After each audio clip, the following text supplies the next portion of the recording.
西武雄と千葉木真由美がお送りしております。人生のサウンドトラックをテーマに多彩なゲストの人生を掘り下げるライフタイムミュージックステーション FM 心 My Life 10 Stories。 今夜はスペシャルです。このお二人をお迎えしております。こんばんは。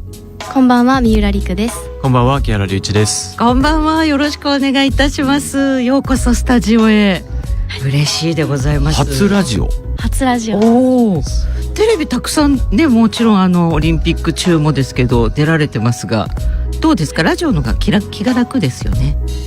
なんか初めての経験です。楽しみです。そうですか、はい、ありがとうございます。そしてね、皆さんにたくさんいてもらってらっしゃると思いますが、本当におめでとうございました。ありがとうございます。もうめでたいどころじゃないですね。そうですね、僕後、朝興奮して結構寝れなくてただまあそういう話は今日はもう多分いろんなところでしてると思うんで、はい、そうですね。音楽とスケートというか、演技でやはり音楽って使われるので、どういう風に曲を選んでるのかなとか、すごくお二人の音との関わりっていうのにすごく興味があったので。ありますよね。もともとどういう音楽が好きかとか、アスリートの人って結構音楽聴いて高める人多いんで、その辺の話ができたらすごくいいなと思ってるんですけど。はい、そうですね。そんなお二方ですけれども、4月に大阪で、スターズオンアイスジャパンツアー2026という、こちらでいらっしゃるということですね。木下グループプレゼンツスターズオンアイスジャパンツアー2026、 4月4日土曜日の昼夜2公演、4月5日日曜日の夜公演、さらには追加公演も決まりまして、4月3日金曜日夜公演の計4公演が東和薬品ラクタブドームで開催されます。20周年ということなんですね。このスターズオンアイス、三浦璃来、木村隆一選手の二方をはじめ、鍵山優真、坂本花織、中井亜美、有沙龍といった、オリンピックメダリストが一挙に出演しますし、さらには吉田詩那&森田正也組、そしてレジェンド2006年のトリノオリンピックの金メダリスト荒川静香さんの出演も決定したというスーパーゴージャスなことになっておりますが、楽しみですか？はい、やっぱり試合とは違って緊張感なく滑ることができるので、とても楽しみにしています。そうですよね。やっぱり試合だとここのポイントがとか様々にこう2人でね、なんかこうエキシビジョンとはまた違いますけど、このスターズオンアイスならではのこう滑り方っていうのは、演出とかは考えてらっしゃるんですか？そうですね、やっぱり試合用のプログラムを一つ競技用のプログラムをお見せしたいなっていうふうに思って、少しバージョンは違ったものになるかもしれないんですけど、オリンピックプログラムをぜひ披露できたらいい。そうですよね。生で見てもらうと全く違う感覚になるんで、スターズオンアイス僕もずっとやらさせていただいてるんですけど、そうなんですね。スケートの削る音聞きながら見るって、シャーってね、なんか全然リアリティが違ってきて、テレビとはまた全然違いますよね。そうですね、お客様の位置も試合と全然違うので、そうかそうか、すごい近いですよね。エキシビションならではだと思ってます。でまたね、きっと最後に皆さんでとか一斉に滑られる瞬間とかもあるんだろうし、みんななんであんな仲いいんですかね。なんですかね。やっぱりもともと皆さん仲良かったっていうのはあると思うんですけど、団体戦がやっぱり回数を重ねてきているので、でも海外の選手とも仲いいじゃないですか。そうですよね。ライバルであるんですけど、やっぱりみんなスケートファミリー、お互いがその努力を多分見てる、なんか気持ちいいですよね。お互いに順位関係なく称え合ってよかったねっていうね、いう姿を時々拝見しますけど、本当はどうかわかんないですけどね。僕がそういう生き方をしてるんで。でも単純な話、三浦選手とかこの木原さんのすごいスピードで投げられるって言いますか、空中にポーンっていくじゃないですか。相当な速さっていうか怖さとかはないんですかね。スピードがないと逆に怖くなってしまうので、もうスピードでもういっちゃう。ポーンって言ってくれみたいな。でも千秋さんとかでスケートやったことあります？そもそも。あるけど大変じゃないですか。あんなツルツルしたものの上をあんまり得意そうじゃないですもんね。得意じゃないですね。ちっちゃい頃よく言ってましたけど、僕らの世代ってちっちゃい頃ってスケート必ずやってたんですよ。そう家族で必ず行くんですよね。僕京都なんですけど、京都のすぐ近くにスケートリンクがあって、そこにその時好きだった女の子を連れ出して、スケート場だと普通に手つなげるじゃないですか。ありますね。私たちできないんでそれ。そうなの。もともともう滑れるから。そっか。だから滑れないふりとか。すでに手つないでるけど。本当だ。はい、今日はこのいつもお一人のゲストの方に、2週にご登場いただいて10曲セレクトしていただいてるんですが、今夜はスペシャルということでお二人に2曲ずつご自身の人生を彩る人生のサウンドトラックをセレクトしていただきます。では1曲目、1曲目はよろしくお願いします。三浦璃来さんからです。はい、私三浦璃来の人生のサウンドトラック、1曲目は緑黄色社会のシャウトベイビーという曲を選んできました。これはどんな時に聴いていたとか思い出は？これは2020年のコロナ禍の時なんですけど、当時表情練習もなくなってしまって、カナダで陸上トレーニングしかできなかった時に、木原選手、当時木原選手の、お家まで毎日歩きながら聴いていて、歌詞なんですけど、どこにたどり着けばいいわからなくて、ただすがりついて毎日の不安をかき消すほど胸を焦がす、憧れなど消えない変わりたいが当時の心境とすごく重なっていたので毎日聴いてました。やっぱりこう結構不安というか、その練習ね、氷の上に行けないっていうのは。そうですね。あと当時まだ、大学1年生でカナダで初めて1年半ほど、日本に帰れない時期を過ごしていて、精神的にもすごく不安定になってしまって、練習もできない、何のためにカナダにいるんだよっていう風な気持ちになっていたので、その時にこの曲にすごく救われたなっていう風に思っています。じゃあちょっとこう元気が出るというか、そのモヤモヤしながら、こう陸上練習をしながらも、木原さんはちょっとお兄ちゃんなわけですけど、そういうこう陸さんの焦りというか、なんかこうちょっと大変そうだな精神的にみたいなのは隣にいておもんばかったりされてたわけですか？そうですね。ちょうどコロナ禍に入った時で、日本にも帰りたいけど、でもオリンピックの出枠を取らないといけないのでカナダに残らないといけないっていう非常に難しい状況だったので、三浦選手、りくちゃんと今日呼ばせていただきたいんですけど、りくちゃんはかなり気持ち的にも辛そうだなっていうのは見てて、僕も感じてた時期です。コロナの時って僕はもうコンサートの仕事をしてるんですけど、コンサートも当然できなくなって、そうすると歌ってるアーティストも同じ思いだったと思うんですよ。表現の場を急に失うみたいな。で多分練習の場もなんかこの先どうなるんだろうっていう不安があの時蔓延してたじゃないですか。なんかね、すごい多分全世界的にで、そこからみんながなんとかポジティブになろうとこうね、もうそれで割と僕救ったのは音楽だと思うんですよね。辛かった日々がふっと忘れるぐらい今が変わったんで嬉しいですね。でもあれがあったから今があるとも思うし、そう思いますつながってますね。じゃあ緑茶聞きましょうか。それでは聴いてください。緑黄色社会でシャウトベイビー。いつもと違う髪の匂い、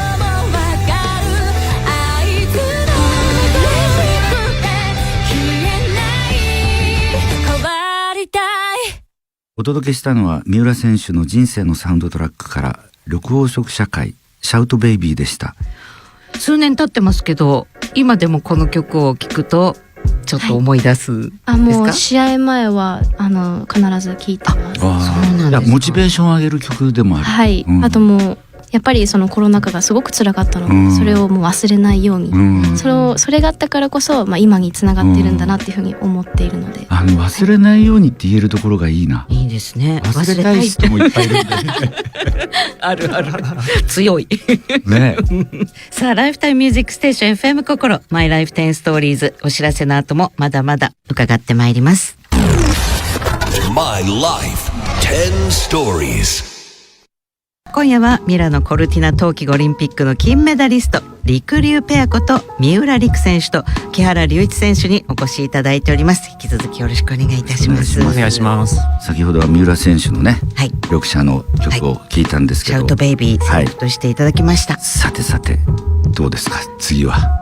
僕木原龍一の人生のサウンドトラック1曲目はバンプオブチキンの愛という曲です。おー、バンプ来ました。しかも新しいバンプ。そうですね、こちら2025年去年の12月にリリースになりましたテレビアニメ僕のヒーローアカデミアファイナルシーズンのエンディングテーマという、これはお二人とも大好きで先ほどの旅行者社会の曲も、ヒロアカのエンディングの曲なんですよ。そうか、はい、そうですね。2人ともヒロアカが大好きで、そのアニメを見ている中で、バンプさんこの曲に出会って、試合前ずっと聴いてました。これはやっぱりなんかこうね、藤君の曲っていうのはすごく背中を押してくれるというか、はい、もう歌詞がなんかすごく響いて、バンプって勇気をもらうというより何なんだろうな、心に刺さる。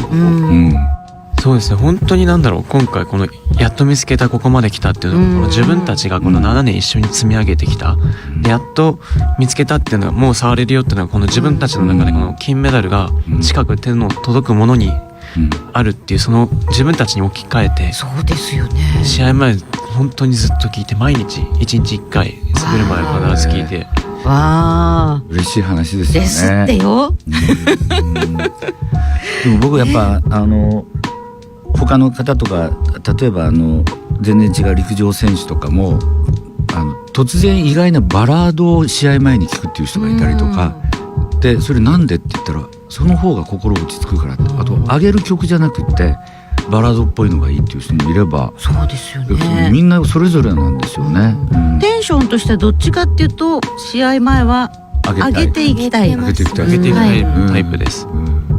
割と一日の生活の中で音楽を聴いている時間っていうのはどのくらいあったりするんですか？リンクに行く前は必ず自分のマイブームの曲、自分たちのマイブームを必ず車の中で流して、それがルーティン化。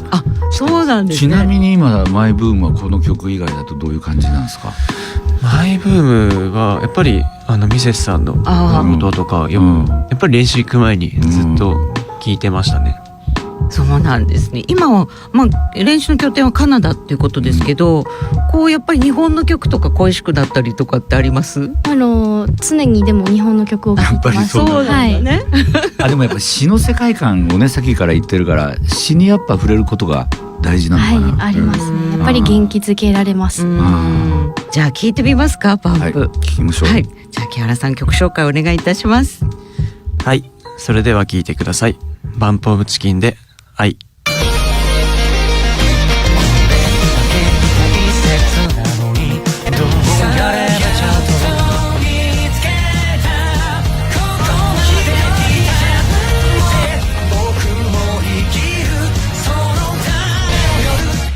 お届けしたのは木原選手の人生のサウンドトラックからバンプオブチキン愛でした。なんか今曲を聴きながら、木原さんは割と好きなものがあったらそればっかり聴いちゃう。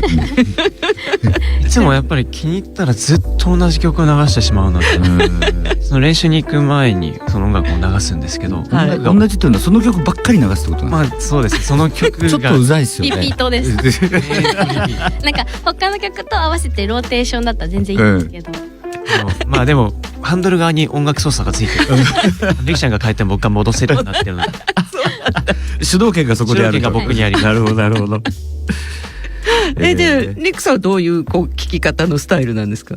私でも自分で操作できないので、こちらが自分が主導権を握ってます。車の中では僕が強いです。車の中だけ。そんなことないよ。ね、というでもすごく音楽たくさん聴いてくださっているお二人ですけども、では続いては三浦璃来さんの人生のサウンドトラック2曲目でございます。はい、私三浦璃来の人生のサウンドトラック2曲目は KD ラングのハレルヤという曲です。そこが意外でしたね。やはりカナダに行かれてるからケイディ・ラングなのかなという、カナダを代表するシンガーソングライターですけど、はい、私たちの2021年から2022年のショートプログラムでこの曲を使わせていただいていて、初めて世界と戦えるという自信が持ってた時のプログラムの音楽となっているので、今回選ばさせていただきました、ね。これね、要するにスケートとか、やる時の曲の選び方って誰がどういうふうにどんな感じでやってるんですか？やっぱり最初はコーチの方と相談したり、その振付師の方と相談して、その自分たちに合う曲を提案していただくんですけれども、自分たちから曲を持っていくっていうこともあるんですけど、やっぱりなかなか滑りたい曲と合う曲って確かに一致しないんですよね。そうか、そうなんですね。なかなかその自分たちの曲が意見が通るってことは少ないかなと。例えばどんな曲をプレゼンとか？やっぱり僕たち映画のサントラ、ストーリー性のあるものが好きなので、そういったものをよく提案させていただくんですけれども、なかなかその振付師の方から多分これは雰囲気合ってないしっていうのもあるので、それは振付師の意見の方が強いんですね。そうですね、やっぱりプロの方なので、振付師の方を信頼して、じゃあちょっと違う曲にしますということで。なんだよとか違うんですか？滑りたかったなっていうのはありますね。このハレルヤってもともとレナード・コーエンの、がオリジナルでケイディ・ランがカバーしてるわけですけど、女性の声でね、滑るっていうのもなんかすごくこう好きというか、どういうとこがお好きなのかなと思って。本当に歌声もそうですし、曲が聞こえてくると自然に踊ってしまう、プログラムに乗せて、本当に大好きな曲です。これやっぱね、カナダって独特な雰囲気ありますよね。アメリカとは違うし、ヨーロッパとも違うし、でも微妙にね、フランス語が通じる、フランス語が結構母国語に近かったりとか、カナダすごいなんかカナダってなんか音楽的に言うと不思議なとこですよね。そうですね、どうですか、カナダの生活はお好きですか？はい、自然もすごく豊かですし、皆さんが本当に優しくて、英語があんまり堪能ではないんですけど、皆さんが本当に優しく喋りかけてくださるので。でも相当英語で喋らなきゃいけない場面多いじゃないですか。はい、日常会話はできます。本当に？だったらもっと喋ってよ。じゃあそのスーパーのやりとりとか、なんか喋りたくなると僕こうやって指で出すの。喋れと難しいことは喋れる。そういうことはもう龍一さんに。いや僕もそんな喋れないです。単語だけみたいな。いやでもレキさん確かリスニングがすごい。はい、リスニングはできます。僕より多分いいと思うんですけど、英語力。多分じゃあ聞いて喋ればいいじゃないですか。確かに。2人でペアだから。そうです。でもそういう風になんかこう日常生活でもこうお互いフォローし合いながら。そうですね、本当に2人でいつもフォローしてますね。そうなんですね。でもなんかいいな。日本でやるよりもカナダで練習した方がいいってことですよね、要するに。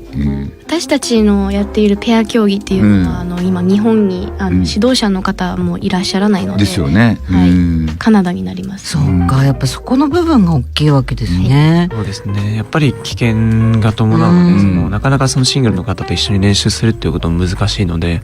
そうか。またテクニック的には全然そのシングルの方、もちろんシングルでも滑れると思いますけど、全然また違う部分っていうのが多そうですよね。全く別物だよね、あれは。ペアとシングルのトレーニング方法も全然違うので、やっぱり最初は難しかったですね。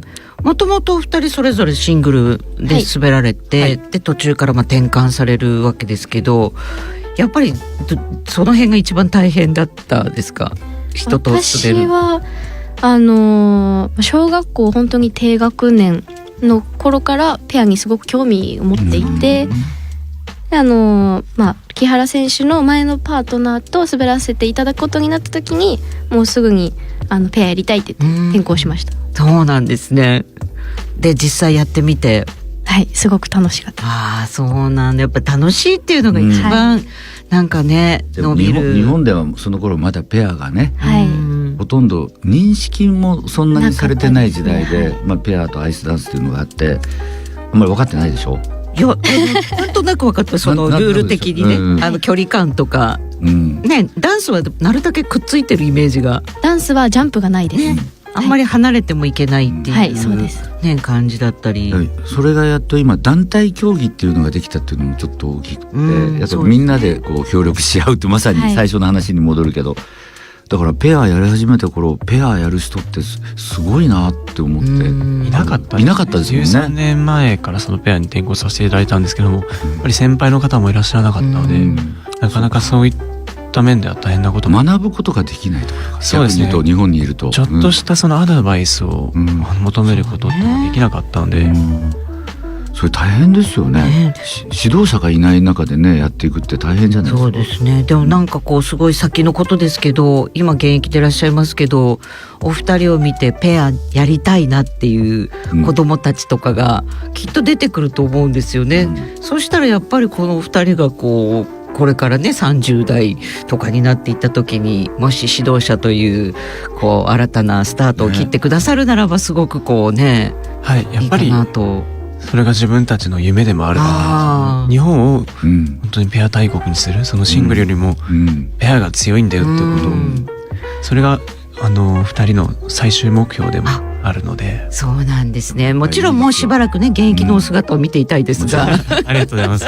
でもね、今日も話したようにまずスケート場に行ってもらってね、滑ってもらうっていうのが最初の一歩かな。それで楽しさを覚える。で僕らが邪心が多いから彼女を連れて手をつなぐっていう理由で言ってるんだけど、でもそれもそれでいいですよね。でもそれでいいと思います。それでいいですよね、そしたらペアになってるじゃないですか、すでに。もう手つないでるんでね。手つないで。すいません。いや全然いいと思いますよ。急に昔のことを思い出した。思い出した。なんかフラッシュバックしちゃった。フラッシュバックしちゃって。じゃあここで三浦選手にご紹介いただきたいと思います。曲紹介よろしくお願いします。はい、それでは聴いてください。KD ラングでハレルヤ。I heard there was a secret chord that David played and it pleased the Lord. King composing hallelujah, hallelujah,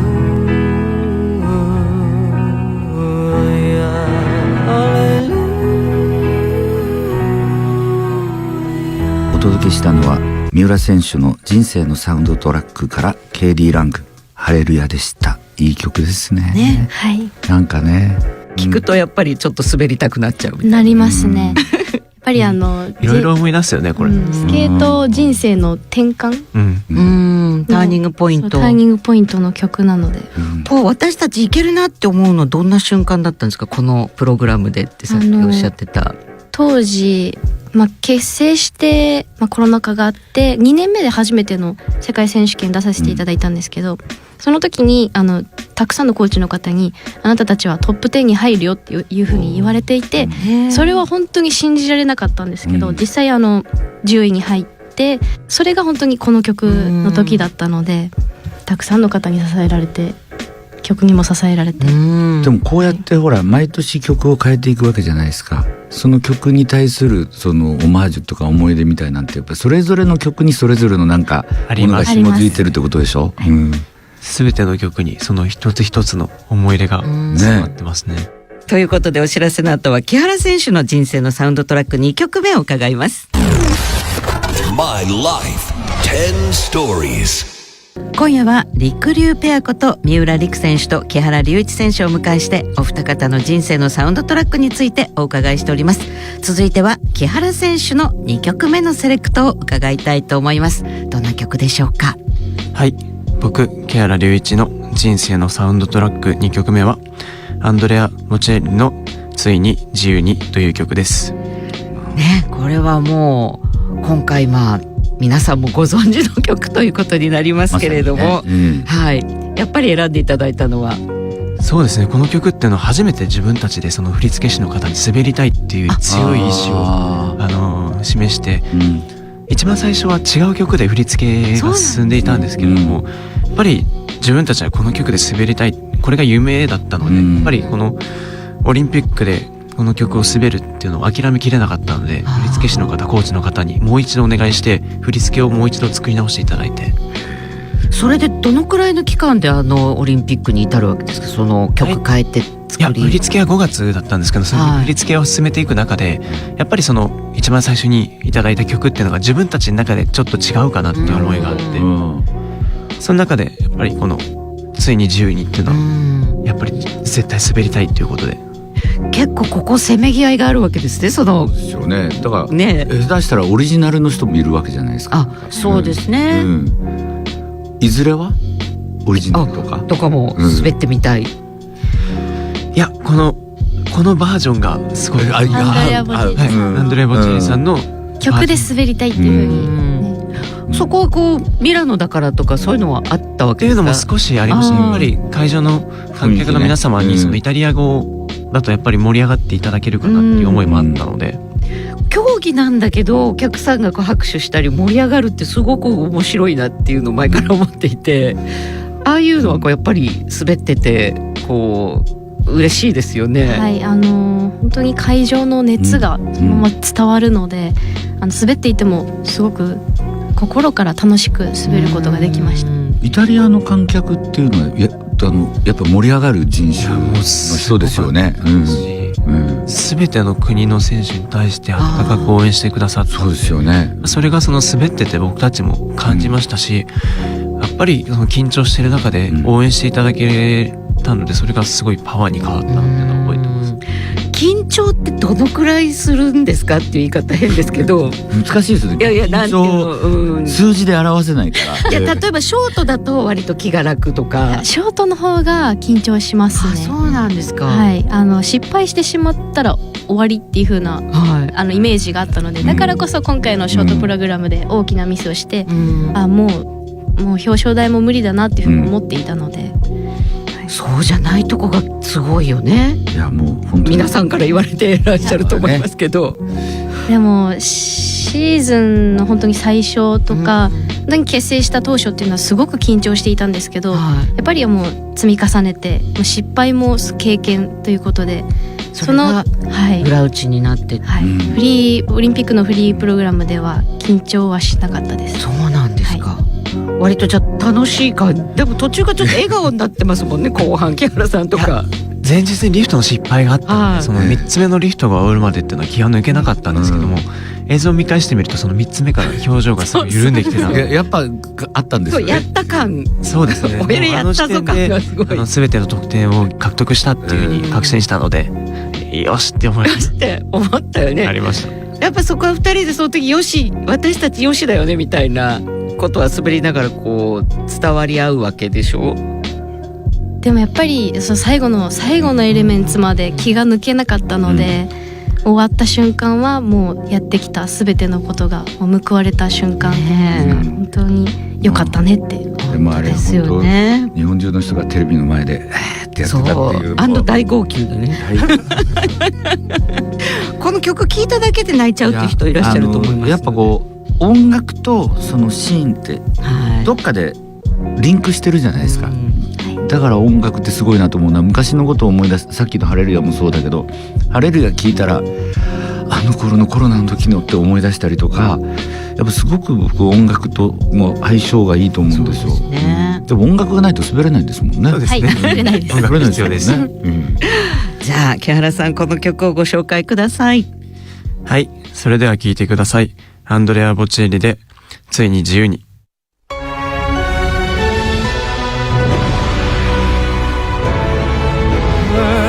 Dentro te soltanto un sogno in ogni attimo,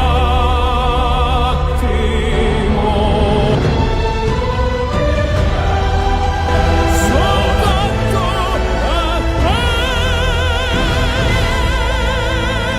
te。お届けしたのは木原選手の人生のサウンドトラックからアンドレア・ボッチェリついに自由でした。ということで今週は陸竜ペアこと三浦璃来選手と木原龍一選手のお二人に2曲ずつ人生のサウンドトラックセレクトいただきました。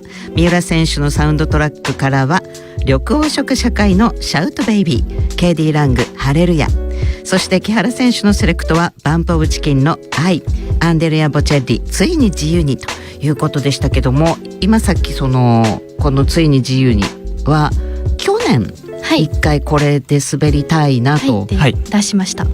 でもその時は却下されましたそれやっぱちょっとその戦う感じがお二人のペアには合わないということで、やっぱりその2人の雰囲気に合わないっていうことで、もうちょっと柔らかい感じというか、そうですね、どちらかといったらなんかほんわかしてるような、お二人で協力しているような関係のイメージがあったので、やっぱりその刀剣士でこう戦っていくイメージじゃないっていうことで、なるほど。で去年のシーズンは一回ちょっとじゃあってなったけれども、やっぱり今シーズン、大一番には使いたいなっていうふうに思って、一度また今年も最初に出したんですけど、それでもやっぱり却下されてそうだ、2回却下、でもやっぱり2人です絶対この曲じゃないと、この曲でオリンピックを滑りたいって絶対後悔すると思って、そういう思いもあってその最後のシーンまで行き着くとなんかストーリーとしてはすごいですよね。なんかね、そしてね、その戦う相手をそのお互いではなくて、その掴み取るために、それに向かって、まず曲を勝ち取るために戦ったわけじゃないですか。はいめっちゃ戦いました。めっちゃ戦いましたそこから戦いが始まってるわけで、そういう時はどういう言葉でっていうか、どうしてもオリンピックこれっていうのはどんな言葉で伝えたわけですか？シンプルにやっぱりこの曲でオリンピック滑るのが僕たちの夢なんだっていうことを、一番伝えたいことを伝えました。そしたら分かってくれた。じゃあちょっと今ね、それも振り付けちょっとスタートしてるところだ。そうなんですよ。やっぱり振付師さんからするとその王道の曲は避けがちみたいなのがあったので、本当にザ王道みたいなの持ってったので、逆に誰かと被っちゃうかなっていうふうに思ったんですけど、被ることもあるんですか？被らなかったですね、このバージョンは本当に。あるんだ。でも被ることよくあるので、やっぱ王道の曲だと。そうか。でもそしたら一つの大会で同じ曲で別、オリンピックでありました。そうなんですか。でもこのバージョンは被ってない。そうなんですよ。それもどっかで戦いなんだ。いやちょっと計算、そうですね、早くリリースした方がいいかなってあったんですけど、先手必勝で先手必勝もありかなっていうふうに思った。リクリは今回これフリーはこれを滑るよって言っちゃうっていう。いやなんかすごいいろいろお話伺えて今日はすごかったですね。そうですね。なんか思い残すことないですか？もうこのままカナダ行っちゃうんですもんね。しっかり思い残すことはないです。東京で美味しいものを日本戻ってきて好物はいっぱい食べたり。お寿司食べました。お寿司食べましたか？僕なんかセットリスト作りましょうか。なんか曲お二人のおすすめの最新のとかですね。でも主導権ね、握ってが持ってるんで。飛ばされたり飛ばされてまたでもここは好きみたいな、変な曲選びやがってみたいなね。好きなところでは止まっていただいて、これからもぜひ音楽を聴いていただきたいと思います。じゃあ本当にすぐカナダだと思うんですけど、体だけは気をつけてありがとうございます。頑張ってください。引き続きご活躍を楽しみにしています。今日はありがとうございました。ありがとうございました。ライフタイムミュージックステーション FM 心 My Life 10 Stories。今週はスペシャルゲストりくりゅうペアこと三浦選手と木原選手お二人をお迎えしました。いや今週はスペシャルに。いやスペシャルすぎましたね。そうですね。まさか来ていただけると思ってなかったんで、すごいですよこれ。これとんでもなくないですか？とんでもないです。今、撮り終わりましたけど、そして今夜ですからね放送。そうなんです。撮って出し。そしたら初ラジオっていうのがね。